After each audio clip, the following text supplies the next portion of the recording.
Hello and welcome again to Red Gaming Tech for yet more daily gaming news and myself, Amata. Today is the 12th of May and this time I have some little bit of news from the Elder Scrolls Online, which of course has had a very rocky release like pretty much every MMO ever made, and the director Matt Firor has actually spoken out to detail their update plans and also respond to the criticism, basically saying that ZeniMax is working hard to correct these issues and is also responding to negative feedback. Now, in a recent blog post, Firor did say that he believes that some of the lower scored reviews the game has gotten are related to bugs and other performance problems. And he said, quote, "As you can see, we're hard at work addressing them and we'll keep rolling out fixes. The important thing for you, the community, is to know that we're looking at all the feedback from critics and players. We're addressing any shortcomings and we'll continue to do so. This game will get better and better every week." Now, what's rather interesting is that ZeniMax is actually planning to set up a series of blogs and some other materials which will highlight how much of a good time happy players are having. It does seem to suggest that they're feeling a little bit besieged by negativity on all sides.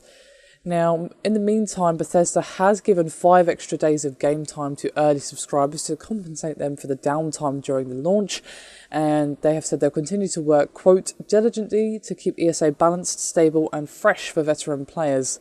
We've gotten through our launch month well and are heading towards our first update soon. After that, expect many more good things in ESO." That came from Firor, by the way. Now, in a moment, I'm going to go through a list of features which are currently in active development and intended for future updates. Now, this does go along with fixing bugs, the black market gold farmers, as well as balance, of course. Now, this isn't a full patch note list, otherwise I wouldn't be going through it here because I'm not insane. Patch notes for MMOs tend to go on for page and page and page and page. But this is kind of overall view of what updates to expect in the future for ESO.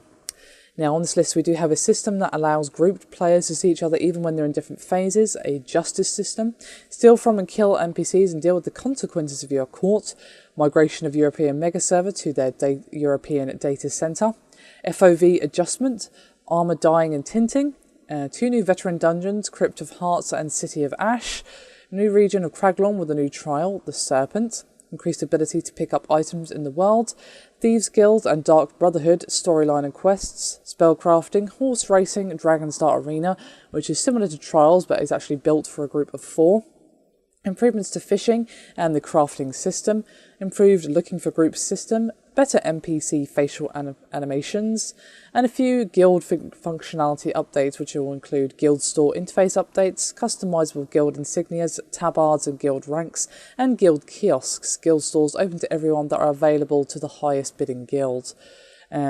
Auto leveling dungeons that will level to your group leader, awards when you repeat dungeons, as well as an Imperial City PvP dungeon.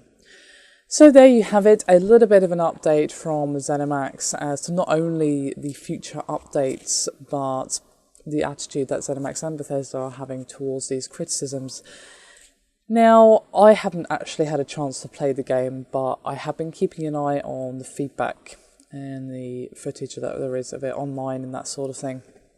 And it does seem that giving it a lower score for being buggy is more than fair. Now, obviously, an MMO is going to have teething problems. It's just kind of the nature of the beast.